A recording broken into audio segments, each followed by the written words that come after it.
Afternoon, everybody. What a lovely way to spend a Saturday afternoon, right? So we're very happy with the bond that the judge set. I think it's fair and reasonable given the allegations. We hope that Mr. Kelly's able to get the money together and post bond sometime today or over the weekend, and he'll be released. We're going to see the chief judge on Monday. For those of you who are from out of town, the way cases work here is you go to bond court, then the case is assigned to the chief judge, which is actually the room just over there, and he then assigns the case to a trial court room upstairs in this building in our courthouse, which was actually built for Al Capone when he was charged years ago. In any event, so we'll get our judge on Monday. After we get assigned to a judge, we'll get what they call discovery, copies of police reports, video if it exists, lab reports, and so forth. Might happen Monday. Sometimes it takes a little while to get that stuff. Sometimes it takes a long time to get that information. And then we'll be in a better position to evaluate the evidence. Right now he's presumed innocent. We haven't seen any reason to believe that these allegations are credible. I heard about sort of the narrative of them for the first time today, the same time all of you did. And I can tell you that in listening to it, there certainly are problems with the cases. One lady coming forward, decade plus later, claiming she had non-consensual sex, no outcry, nothing like that, and the things we look for in these cases. But we'll wait and see what the evidence is. We'll evaluate the evidence. We're putting together a team of attorneys to defend him. One of them is camera shy, Steve Fine. He's in the back over there, and we'll start fighting the charges. Steve, do you have any reason to believe that he will not be able to come up with $10,000? When I first met Mr. Kelly, it was because there have been problems. This is someone who should be wealthy at this stage of his career, and through mismanagement and through people hangers on and bad contracts and bad deals and bad leases like he had in his studio, he really doesn't have any money at this point. I don't even think he owns the rights to I Believe I Could Fly. And so do you think that he'll be able to come up with the money for bond? Yes, I think he'll be able to come up with the money for bond. It's Saturday, it's a little bit difficult. You've got to get a bank, you've got to get $100,000, but hopefully he gets out today. Some people are working on that now. We don't have, for the out-of-town media, you're one of, for the out-of-town media, we don't have bail bondsmen in Illinois. In Illinois, they got rid of bail bondsmen back in the 60s. Everyone can guess why they did that. So here, a bond is set, so the judge set bond at $1 million, and he knows when he sets that Mr. Kelly has to post 10% of that amount.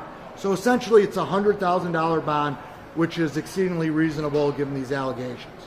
So you're saying, despite R. Kelly's fame, he doesn't have $100,000 sitting around in the bank somewhere? He's trying to get it together. He doesn't have it sitting in the bank, sitting in a shoebox, sitting anywhere. No. Mr. Greenberg, I reported Thursday for the New Yorker. There is a sitting grand jury in the Southern District that is issuing subpoenas. It's a 25-member Homeland Security. Are you the task former force. record guy? I'm the one you ignore. My name is Jim DeRogatis. Okay. There's a 25-member squad in Homeland Security investigating violations of the Mann Act and sex trafficking.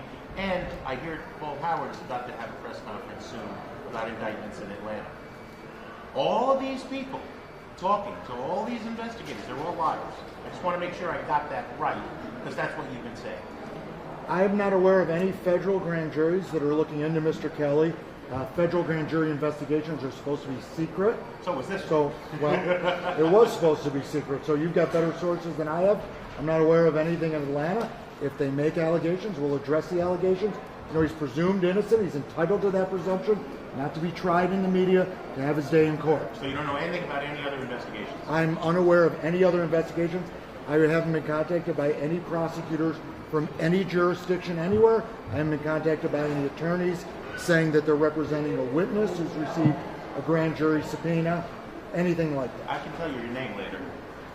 Steve, is part of your strategy that this is double jeopardy? Tell me a bit about that. Well, certainly we know one of the allegations apparently involves the same alleged victim as the earlier case. I wasn't involved in the earlier case. We're going to take a look at that. We're going to have to make a determination.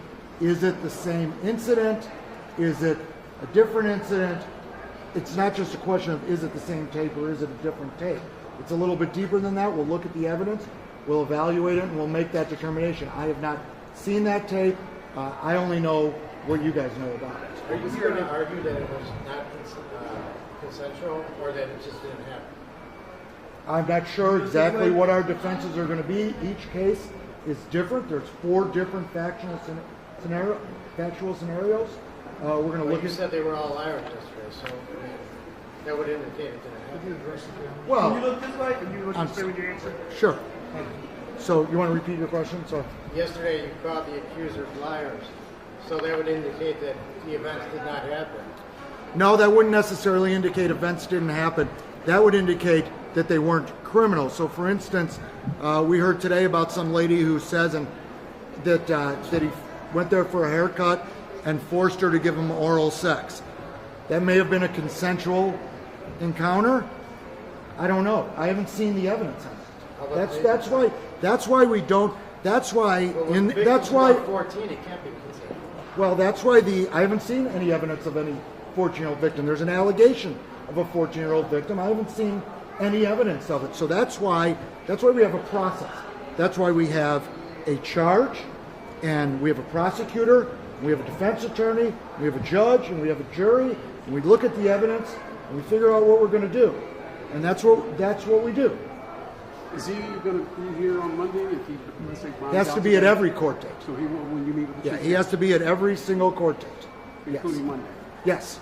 Yeah, Monday's a very important date because who your judge is one of the most important things that happens in your case. What's his frame of mind? I mean, these are far broader charges than he faced for the 2002 arrests. You got 4 alleged victims here. You heard some of the detail in court. Pretty damning stuff. The docu-series is out there. I mean, he's been dogged by this kind of stuff for almost 20 years. What's his mood?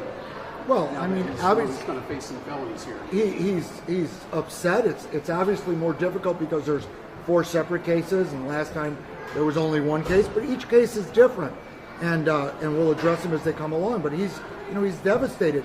Here is someone who at one point was a huge star, and now he's sitting behind bars. Even if it's just for a day, he's got these accusations. He's not going to be able to tour, and people, unfortunately.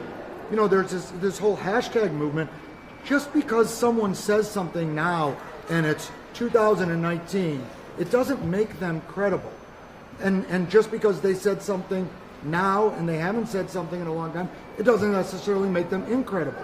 We have to look at the evidence. We have to look at what happened. I know on one of the cases, there are a number of interviews where the young lady says, I lied about how old I was. I lied to him about how old I was.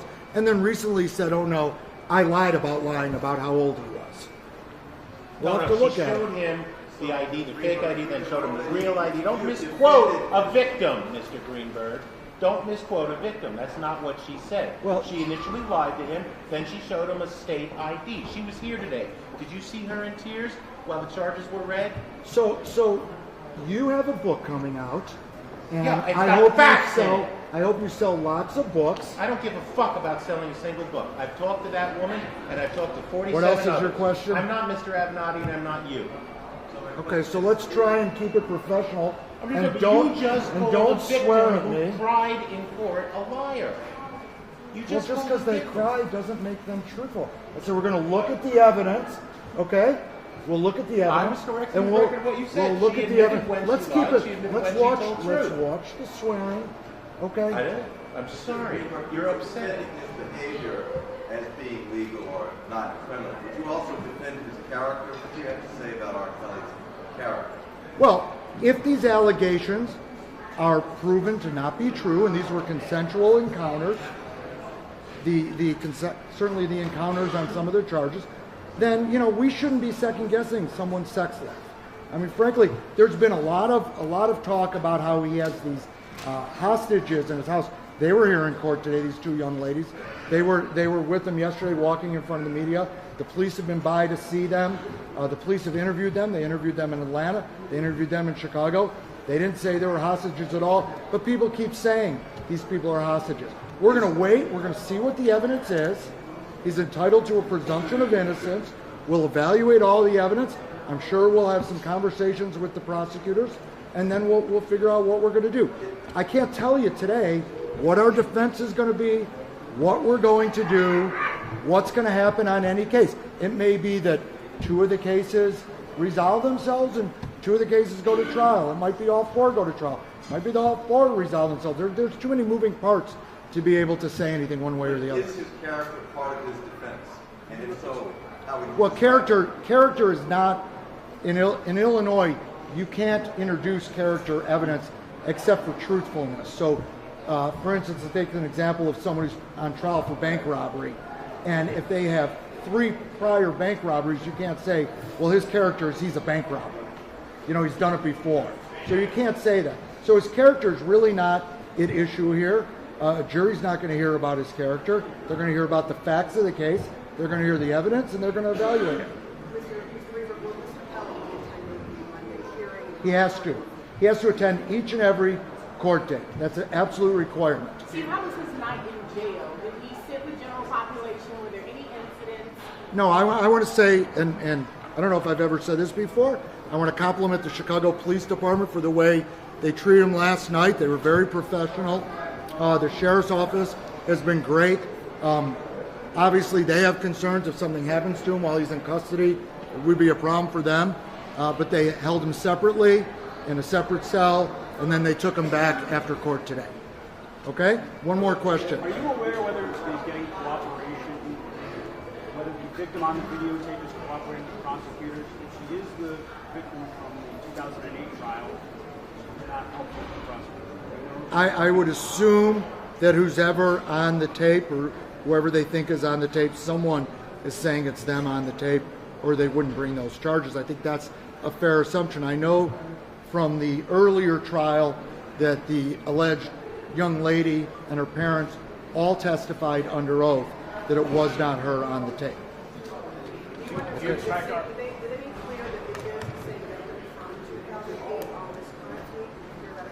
I heard what you heard. So I heard what I heard. Do you expect R. Kelly to bond out before Monday's hearing? I hope so. How do you respond to the DNA evidence? Well, the DNA evidence is on the 2009-2010 allegations. They didn't say that there was positive DNA. They're in the process of doing the testing. The only other DNA evidence was from the young lady who claimed that she performed oral sex on him. She was an adult at the time, and she said nothing, as far as I can tell, about that encounter until very recently, although it was some 15 or 20 years ago. Steve, if R. Kelly doesn't have $100,000 to bond out, bail out of jail, how is he paying you? What arrangements are you guys making? That's none of your business. Oh, really? Pro bono, maybe? Last Okay. night, Mr. Greenberg, you called all were liars. After hearing what you heard today, they have video evidence. Do you still stick to that as a defense that they are lying? Did he force them to have sex? Yes. He did not force anyone to have sex. He doesn't have. He's a rock star. He doesn't have to have non-consensual sex. He's a music. I mean, there are rock stars that are getting paid also. And it's an accusation. So we're going to look at the evidence and we're going to see where it takes us. Okay? Everyone have a nice day. Thank you.